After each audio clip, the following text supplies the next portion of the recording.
அன்பு உறவுகளே, வெள்ளவாய பகுதியில் இடம்பெற்ற சோக சம்பவம்.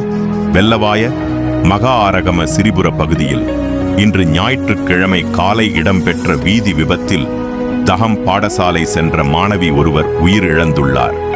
இச்சம்பவத்தில் மகா ஆரகம் சிரிபுர பகுதியை சேர்ந்த புதுருவகல வித்தியாலயத்தில் 9ஆம் தரத்தில் கல்வி பயிலும் RM சதிதி நிபுணிகா வயது 14 என்ற மாணவியே இவ்வாறு உயிரிழந்துள்ளார்.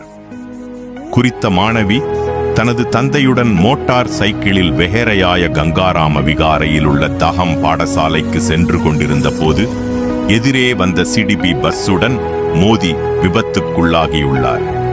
விபத்தில் பலத்த காயமடைந்த தந்தையும் மகளும் ஹந்தபானாகல பிரதேச வைத்தியசாலையில் அனுமதிக்கப்பட்ட போதிலும் அங்கு மாணவி சிகிச்சை பலனின்றி உயிரிழந்துள்ளார். பஸ்ஸின் சாரதி போலீசாரால் கைது செய்யப்பட்டுள்ளார். மாணவியின் மரணம் தொடர்பான மரண பரிசோதனைகள் மொனராகலை மாவட்ட பொது வைத்தியசாலையில் நடைபெறவுள்ளன. இச்சம்பவம் தொடர்பில் குடாவோய போலீசார் மேலதிக விசாரணைகளை முன்னெடுத்து வருகின்றனர்.